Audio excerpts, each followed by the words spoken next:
Hello students. तो आज हम सॉल्व करने वाले हैं पार्टनरशिप फाइनल अकाउंट का क्वेश्चन नंबर 3। तो यहाँ पे ट्रायल बैलेंस के जो आइटम्स है वो कहाँ पे आने वाले हैं वो ऑलरेडी मैंने लिख दिया है, जैसा मैंने तुम लोग को प्रीवियस लेक्चर में एक्सप्लेन किया था। और एडजस्टमेंट का इफेक्ट भी कहाँ पे आने वाला है वो भी यहाँ पे ऑलरेडी लिख के रख दिया हुआ है। एंड जिस भी आइटम के ऊपर एडजस्टमेंट है उसको हम लोग ने टिक भी कर दिया है। तो अभी हमें सिर्फ जो आइटम जहां पे बोला गया है बस अपने सॉल्यूशन में वहां पे लिखते जाना है। अगर तुम लोग को नहीं पता कि पोस्टिंग कैसे करते या तो एडजस्टमेंट कैसे करते हैं तो आप आई बटन पे क्लिक करके मेरा वो पहले वाला वीडियो आप देख लो, सो डैट आपको पता चलेगा कि पोस्टिंग कैसे करना है और एडजस्टमेंट कैसे करना है। तब यहाँ पे सम को स्टार्ट करते हैं।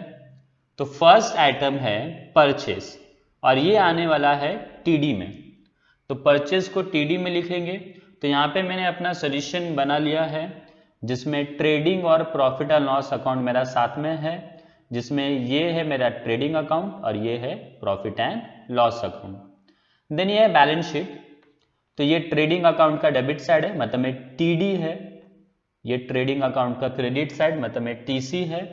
ये पीडी है, ये पीसी है, ये लायबिलिटी और ये एसेट।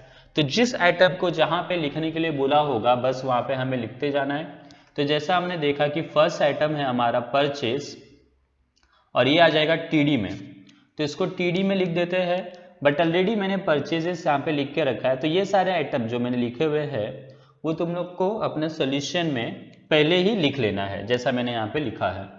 तो परचेस का अमाउंट लिख लेते हैं 48,000 और उसको टिक है तो इनर कॉलम में आएगा। परचेस वैसे भी इनर कॉलम में ही आता है और इसको टिक था तो इसके लिए दो लाइन एक्स्ट्रा छोड़ देंगे। तो यहाँ पे लाइन छोड़ देते हैं दो एक्स्ट्रा। एक तो रिटर्न्स के लिए लाइन छोड़ा है मैंने, अब प्लस दो लाइन एक्स्ट्रा छोड़ना पड़ेगा क्योंकि उसको टिक था। नेक्स्ट आइटम देखते हैं। तो नेक्स्ट है ट्रेड एक्सपेंसेस। ट्रेड एक्सपेंसेस आ जाएगा टीडी में और उसको टिक नहीं है तो इसका अमाउंट हम लोग लिख देंगे आउटर कॉलम में। To trade expenses outer column में 3,000। नेक्स्ट आइटम है सैलरीज और सैलरीज आएगा पीडी में। तो सैलरीज को पीडी में लिख लेते हैं एंड सैलरीज को भी टिक नहीं है तो इसका भी जो अमाउंट है वो आउटर कॉलम में लिख लेंगे। नेक्स्ट आइटम है वेजेस एंड सैलरीज। अब वेजेस एंड सैलरीज को यहाँ पे टिक किया है। टिक किया है मतलब ये इनर कॉलम में आएगा और ये आने वाला कहाँ पे है टीडी में। तो इसको टीडी में लिख देते हैं आउटर इनर कॉलम में क्योंकि उसको टिक किया हुआ है। तो इनर कॉलम में लिख लेंगे टीडी में to wages and salaries 2,800 and एक टिक किया था इसको तो इसके लिए इसमें एक लाइन छोड़ देंगे। नेक्स्ट आइटम है advertisement and this is for 2 years और ये आने वाला है पीडी में। तो इसके ऊपर हिडन एडजस्टमेंट है तो हिडन एडजस्टमेंट हम लोग उसी टाइम सॉल्व करेंगे। तो पहले तो मैं एडवर्टीजमेंट पीडी में लिख देता हूं 4,000। एडवर्टीजमेंट पीडी में 4,000। अब इसके ऊपर हिडन एडजस्टमेंट है तो हिडन एडजस्टमेंट क्या है वो देख लेते हैं। तो एडवर्टीजमेंट जो मैंने पे किया है 4,000 ये 2 साल का खर्चा है, मतलब 1 साल का मैंने एक्स्ट्रा पे कर दिया है। एक्स्ट्रा पे कर दिया है मतलब उसको हम लोग बोलते हैं प्रीपेड। तो ये हो जाएगा मेरा प्रीपेड एडवर्टीजमेंट और प्रीपेड का पहला इफेक्ट होता है लेस। तो ये प्रीपेड एडवर्टीजमेंट है तो पहला इफेक्ट हो जाएगा लेस फ्रॉम एडवर्टीजमेंट और दूसरा इफेक्ट इसका होगा एसेट में। प्रीपेड का दूसरा इफेक्ट एसेट में होता है। एंड अमाउंट कितना आएगा तो 4,000 जो अमाउंट है वो 2 साल का है तो 1 साल का कितना हो जाएगा तो डिवाइड बाय 2 कर देंगे तो 1 साल का आ जाएगा 2,000। तो 2,000 मेरा 1 साल का खर्चा है। तो 2,000 मेरा 1 साल का खर्चा और 2,000 मैंने एक्स्ट्रा पे कर दिया है तो प्रीपेड है मेरा 2,000। तो इस प्रीपेड को पहले तो माइनस कर देंगे एडवर्टीजमेंट में से और दूसरा इफेक्ट आ जाएगा एसेट में। तो प्रीपेड को माइनस कर देते हैं एडवर्टीजमेंट में से तो प्रीपेड एडवर्टीजमेंट है 2000 और 2000 माइनस हो जाएगा 4000 में से, तो आ जाएगा 2000। और प्रीपेड का दूसरा इफेक्ट आ जाएगा एसेट में, तो इसको एसेट में डाल देते हैं 2000। नेक्स्ट आइटम है सेल्स रिटर्न। तो सेल्स रिटर्न सेल्स में से माइनस होगा, तो ऑलरेडी मैंने सेल्स रिटर्न लिख के रखा है अपने सॉल्यूशन में। यहाँ पे रिटर्न्स ऑलरेडी मैंने लिखा है जो कि सेल्स में से माइनस होने वाला है। तो सेल्स अभी तक आया नहीं है, तो मैं रिटर्न्स यहाँ पे रिटर्न्स का अमाउंट लिख देता हूँ, 8000 उसका अमाउंट है। बाद में जब सेल्स लिखेंगे तो ये रिटर्न्स उसमें से माइनस कर देंगे। नेक्स्ट आइटम है free hold property.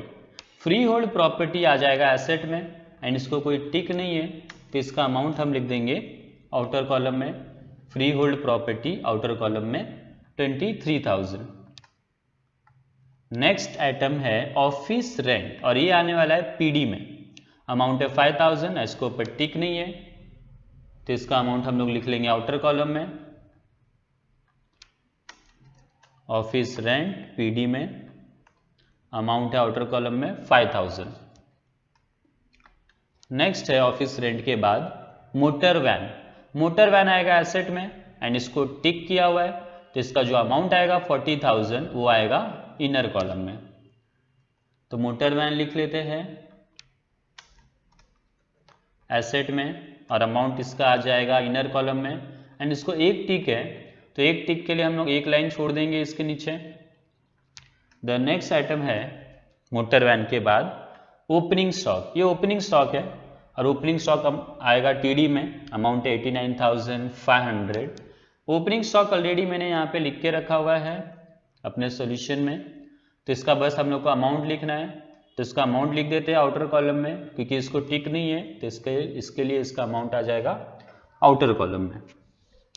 Next item है ओपनिंग स्टॉक के बाद जनरल एक्सपेंसेस। सो जनरल एक्सपेंस आने वाला है पीडी में, और इसको टिक नहीं है, तो इसका अमाउंट आ जाएगा आउटर कॉलम में। तो जनरल एक्सपेंस लिख लेते हैं पीडी में, एंड इसका अमाउंट आ जाएगा आउटर कॉलम में 2,500। नेक्स्ट आइटम है सन्ड्री डेटर्स। सो डेटर्स आने वाला है एसेट में, अमाउंट 62,000, बट अमाउंट आएगा इनर कॉलम में क्योंकि इसको टिक किया हुआ है। तो डेटर्स को हम लोग लिख लेते हैं एसेट के अंदर, और इसका अमाउंट आ जाएगा इनर कॉलम में क्योंकि डेटर्स को टिक किया है, एंड एक ही टिक है, तो हम लोग एक लाइन छोड़ देंगे इसके लिए। नेक्स्ट आइटम है डेटर्स के बाद कोल गैस फ्यूल। तो कोल वगैरह सब टीडी में आएगा, फैक्ट्री का खर्चा है, अमाउंट है 1000, टिक नहीं किया है, तो इसका अमाउंट हम लोग लिख लेंगे आउटर कॉलम में,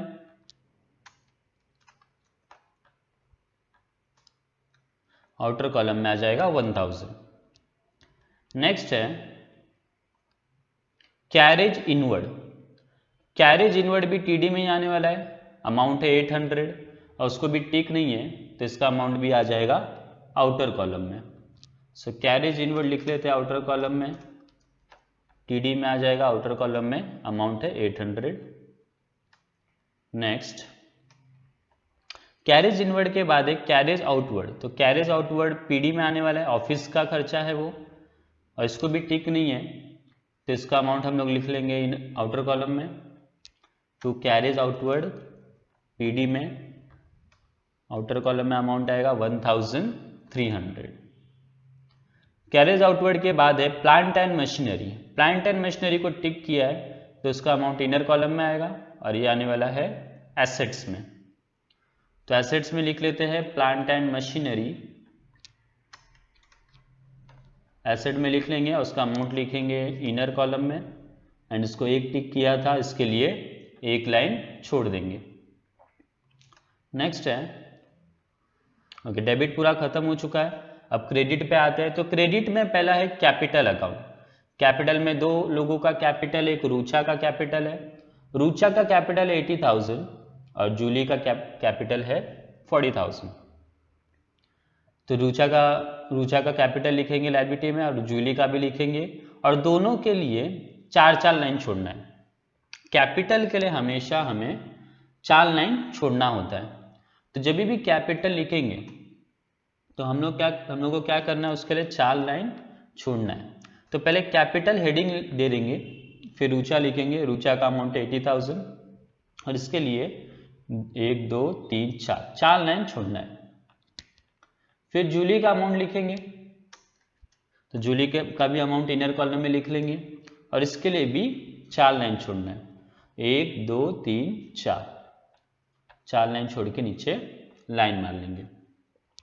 तो एक कैपिटल हो गया।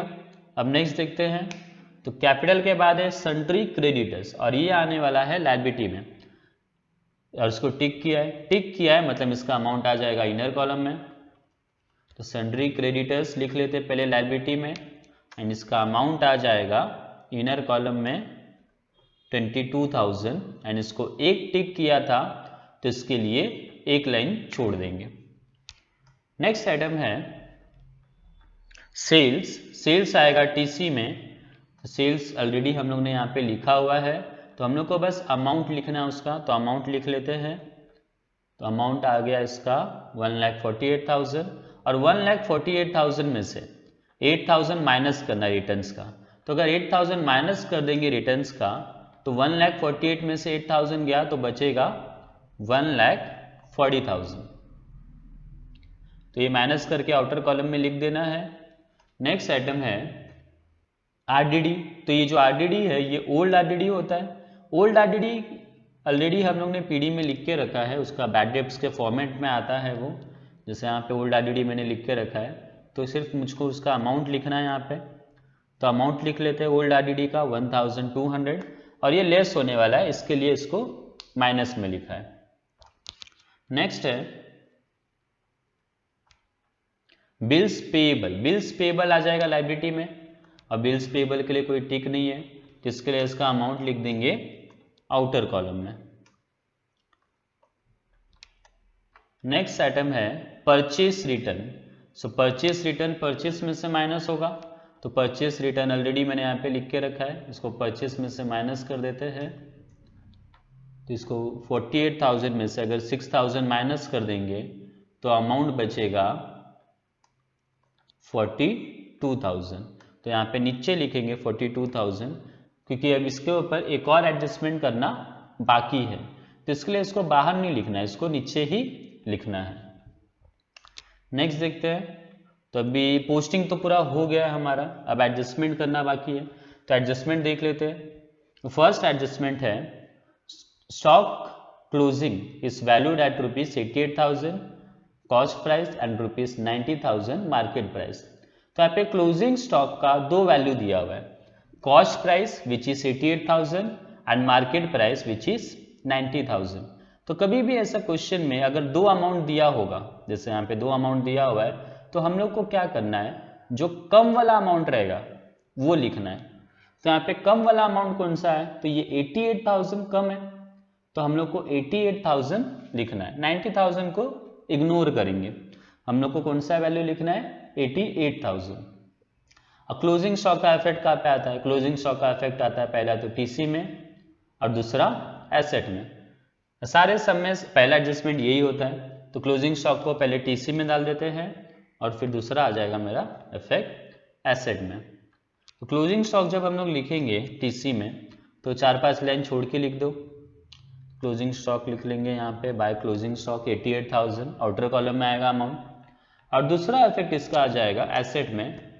तो एसेट में लिख लेते हैं क्लोजिंग स्टॉक का अमाउंट, बट यहाँ पे कोई लाइन छोड़ने की जरूरत नहीं है, क्लोजिंग स्टॉक आउटर कॉलम में आ गया 88,000। तो इसका 2 इफेक्ट पास हो गया है। अब जाते हैं सेकेंड एडजस्टमेंट पे। तो सेकेंड एडजस्टमेंट है Rucha and Julie withdrawn from business ₹3,000 and ₹2,000 respectively for their personal use. तो यहाँ पे रूचा और जूली ने 3,000 और 2,000 का गुड्स विड्रॉ किया है for their personal use. Personal use के लिए अगर विड्रॉ किया है मतलब ये ड्रॉइंग है, और ड्रॉइंग का इफेक्ट तो एक लेस फ्रॉम कैपिटल होता है, और गुड्स विड्रॉ किया है मतलब गुड्स हमारे पास से जा रहा है। और गुड्स कभी भी हमारे पास से जाता है तो उसका इफेक्ट आता है टीसी में। तो इसका पहला इफेक्ट आ जाएगा टीसी में और दूसरा आएगा लेस फ्रॉम कैपिटल। तो रुचा का ड्राइंग रुचा में से माइनस होगा, रुचा का ड्राइंग है 3000 और जूली का ड्राइंग जूली में से माइनस होगा, तो जूली का ड्राइंग है 2000। तो पहला इफेक्ट टीसी में कर देते हैं। By goods withdrawn for personal use, Rucha ने 3000 का गुड्स विथड्रॉ किया है और जूली ने 2000 का गुड्स विथड्रॉ किया, तो टोटल हो गया 5000। अब इसका दूसरा इफेक्ट कैपिटल में से माइनस होगा, तो दूसरा इफेक्ट कैपिटल में से माइनस कर देते हैं। तो रुचा ने ड्राइंग किया था 3000 का, तो रुचा में से 3000 माइनस होगा और जूली ने किया था 2000 का, तो जूली के कैपिटल में से 2000 माइनस होगा। पर इसका टोटलिंग नहीं करना है, टोटलिंग कैपिटल का कभी भी एंड में करते हैं, सम खत्म पूरा हो जाएगा। फिर नेक्स्ट एडजस्टमेंट देखते हैं। Depreciate motor van by 5% and plant and machinery by 7%। तो यहाँ पे मोटर वैन डेप्रीशिएट हो रहा है 5% से और मशीनरी डेप्रीशिएट हो रहा है 7% से। तो डेप्रीशिएशन ऑन मोटर वैन है यहाँ पे और depreciation on plant and machinery भी है। डेप्रीशिएशन ऑन मोटर वैन में से माइनस होगा और दूसरा इफेक्ट आ जाएगा पीडी, क्योंकि डेप्रीशिएशन मेरे लिए लॉस है। और depreciation on plant and machinery में से माइनस होगा और इसका भी दूसरा इफेक्ट आ जाएगा पीडी में। तो मोटर वैन और प्लांट एंड मशीनरी में से पहले माइनस कर देते हैं। मोटर वैन से माइनस करने के लिए बोला था 5%, तो 5% 40,000 का निकालेंगे तो 40,000 का 5% आ जाएगा 2000, और अगर 40,000 में से 2000 माइनस कर देंगे तो अमाउंट बचेगा 38,000। फिर प्लांट एंड मशीनरी में से भी माइनस कर देते हैं। तो प्लांट एंड मशीनरी में से माइनस करने बोला था 7%, तो 7% अगर निकालेंगे 13,800 का तो वो आ जाएगा 966। फिर अगर 966 माइनस कर देंगे 13,800 में से तो ये बचेगा 12,834। अब डेप्रीशिएशन का दूसरा इफेक्ट डालना है, तो पहला तो माइनस हो गया, दूसरा इफेक्ट इसका पीडी में आने वाला है, तो पीडी में लिख लेते हैं दूसरा इफेक्ट। तो दोनों को साथ में लिखेंगे, तो पहले हेडिंग डाल देते हैं टू डेप्रीशिएशन ऑन, फिर मोटर वैन पे था 2000 डेप्रीशिएशन और प्लांट एंड मशीनरी पे 966, तो दोनों का टोटल हो जाएगा 2966। उसको आउटर कॉलम में लिख लेंगे। अब आगे देखते हैं। नेक्स्ट है reserve for doubtful debts on debtors at 5% is to be created.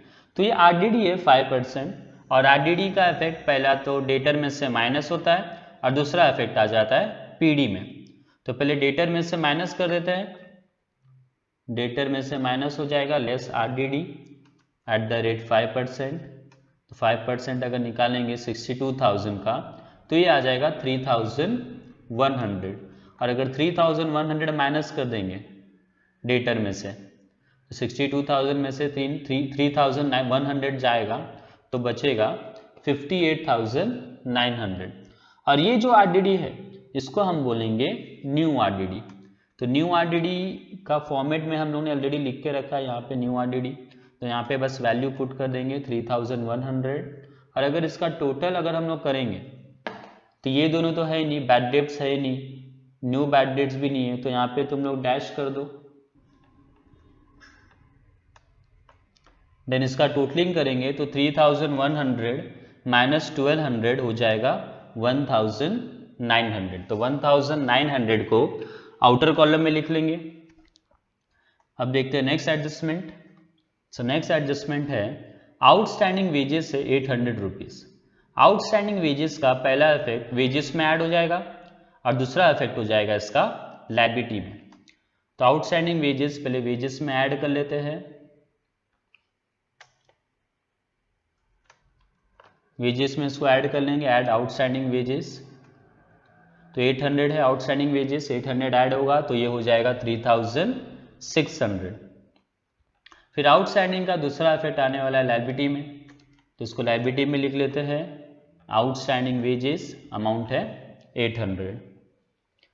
अब नेक्स्ट एडजस्टमेंट देखते हैं। सो नेक्स्ट एडजस्टमेंट है goods of ₹6,000 were purchase on credit but no entry was found in the books of account. 6,000 का goods मैंने purchase किया लेकिन उसका entry अभी तक पास नहीं किया है, तो इसको हम बोलते हैं अनरिकॉर्डेड परचेज। और अनरिकॉर्डेड परचेज का पहला इफेक्ट हो जाएगा ऐड टू परचेज, परचेज में ऐड होगा, और दूसरा इफेक्ट हो जाएगा ऐड टू क्रेडिटर्स। तो पहला परचेज में ऐड कर देते हैं और फिर क्रेडिटर्स में भी इसको ऐड कर देंगे। तो पहले परचेज में ऐड करते हैं, लिखेंगे add unrecorded purchase. Unrecorded purchase 6,000 है, तो 6,000 अगर ऐड होगा तो ये हो जाएगा 42 + 66 इज 48,000। फिर दूसरा इफेक्ट इसका क्रेडिटर्स में ऐड होने वाला है, तो क्रेडिटर्स में भी वही लिखेंगे ऐड अनरिकॉर्डेड परचेज। तो यहाँ पे भी ऐड अनरिकॉर्डेड परचेज कर देते हैं, तो ये हो जाएगा 6,000 ऐड कर दिया तो उसका अमाउंट हो जाएगा 28,000। तो यहाँ पे हम लोग के सारे एडजस्टमेंट्स हो गए हैं। फिर देख लेंगे कुछ बाकी तो नहीं है, यहाँ पे सब हो गया, एडजस्टमेंट भी सब कुछ हो ही चुका है। हिडन एडजस्टमेंट भी हम लोग ने पहले ही कर लिया था। तो अब सम को करेंगे टैली। तो एक एक करके क्लोज करते हैं सम को। तो पहले हम लोग ट्रेडिंग अकाउंट को क्लोज करेंगे। तो क्लोज कैसे करना है, पहले ट्रेडिंग अकाउंट के डेबिट साइड का टोटल करेंगे, मतलब इसका पूरा टोटल करेंगे। तो ये सब का टोटल अगर करेंगे तो ये सब का टोटल आता है 1,45,900। तो जो भी टोटल आया इसको हम लोग बॉक्स के नीचे लिख लेंगे, पेंसिल से लिखना है ये। फिर क्रेडिट साइड का टोटल करेंगे, तो क्रेडिट साइड का टोटल आ रहा है 2,33,000। तो इसको भी यहाँ पे बॉक्स के नीचे लिख लेंगे। अगेन ये भी पेंसिल से लिखना है क्योंकि बाद में इसको रफ करना है, तो अभी पेंसिल से लिख लो इसको। फिर देखेंगे कि दोनों में से बड़ा कौन सा है। तो बड़ा कौन सा है, 1,45,900 बड़ा है कि 2,33,000 बड़ा है। तो ऑब्वियसली यहाँ पे 2,33,000 बड़ा है, तो जो बड़ा अमाउंट रहेगा उसको हम लोग बॉक्स में लिख लेंगे दोनों साइड। दोनों साइड के बॉक्स में जो बड़ा अमाउंट है वो लिख लेना है। तो बड़ा अमाउंट दोनों साइड लिख लिया मैंने। अब देखेंगे डिफरेंस कहाँ पे है। तो यहाँ पे तो डिफरेंस दिख नहीं रहा है, बट यहाँ पे डिफरेंस दिख रहा है। तो जो भी डिफरेंस होगा उसको हम लोग बोलेंगे यहाँ पे ग्रॉस प्रॉफिट। तो जहाँ पे डिफरेंस आ रहा है 87,100 का, डिफरेंस मतलब 2,33,000 में से 1,45,900 माइनस किया तो आ गया 87,100, और ये है मेरा ग्रॉस प्रॉफिट। तो यहाँ पे लिख लेंगे ग्रॉस प्रॉफिट कैरिड डाउन। फिर इसी अमाउंट को, यही ग्रॉस प्रॉफिट को हम P&L account, profit and loss account में ट्रांसफर कर देंगे। और उल्टा ट्रांसफर करना है, यहाँ पे आया प्रॉफिट तो यहाँ पे ट्रांसफर करेंगे। तो इसको ट्रांसफर कर लेते हैं।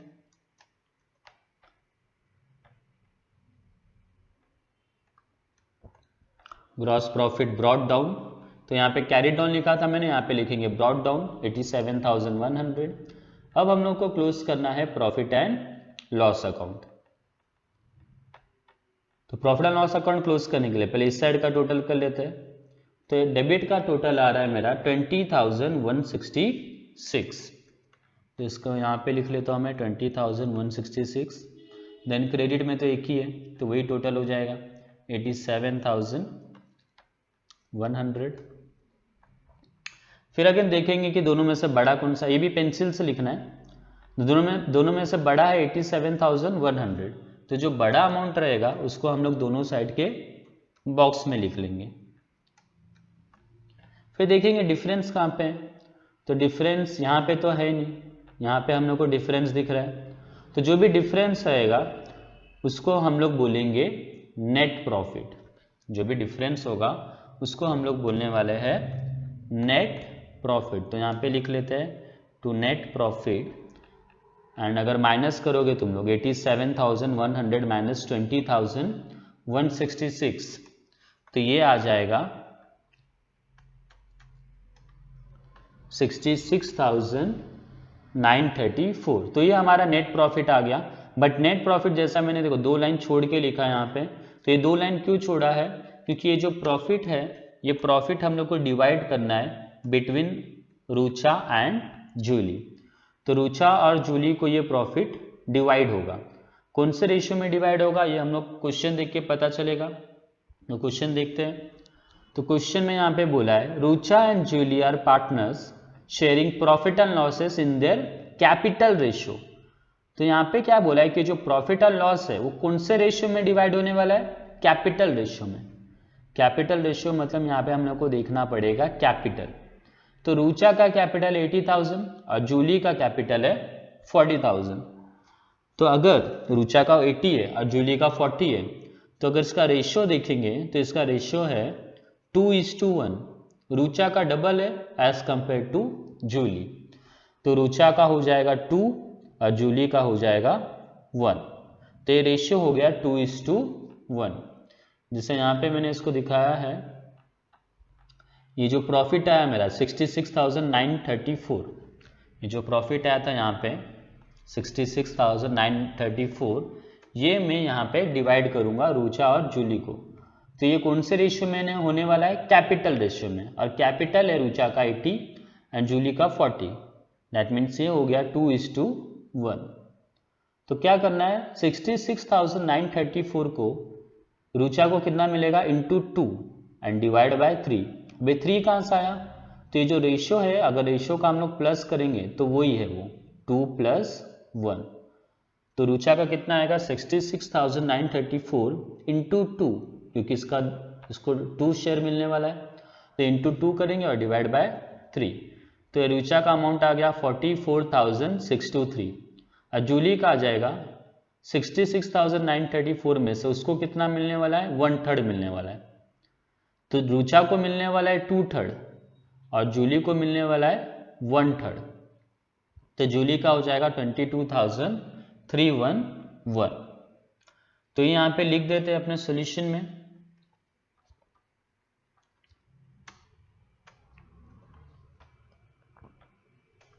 रुचा को मिलेगा 44,623 एंड जूली को मिलेगा 22,311। अब इस प्रॉफिट को कैपिटल में ऐड करना है, तो रुचा के प्रॉफिट को रुचा के कैपिटल में ऐड करेंगे और जूली के प्रॉफिट को जूली के कैपिटल में ऐड करेंगे। तो ये ऐड कर देते हैं। रुचा का प्रॉफिट था 44,623 और जूली का कैपिटल है 22,311। अब इसका टोटलिंग कर लेंगे। तो पहले रुचा का टोटलिंग कर लेते हैं। तो 80,000 माइनस 3,000 एंड 44,623 ऐड हो जाएगा। तो ये हो जाएगा मेरा 1,21,623। देन जूली का भी टोटलिंग कर लेते हैं। तो जूली का टोटलिंग हो रहा है 60,311। देन ये सब का टोटलिंग करेंगे लायबिलिटी का। तो लायबिलिटी का टोटल आ रहा है 222,734। 222,734। तो यहाँ पे मैं इसको लिख लेता हूँ 222,734। देन एसेट का टोटल करेंगे तो एसेट का टोटल आ रहा है 222,734। मतलब एसेट का टोटल भी वही आ रहा है सेम जो लायबिलिटी का टोटल है। तो यहाँ पे लायबिलिटी का टोटल और एसेट का टोटल दोनों सेम है, मतलब हमारा सम टैली हो चुका है। तो हमारे सम में अभी कोई प्रॉब्लम नहीं है, सम टैली हो चुका है। तो बस आज के लिए इतना ही। नेक्स्ट लेक्चर में फिर हम देखेंगे क्वेश्चन नंबर 4। अगर वीडियो पसंद आया तो उसको लाइक कर देना और चैनल को सब्सक्राइब करो ताकि आप लोग को आगे भी वीडियोस मिलते रहे। Thank you, take care, bye bye.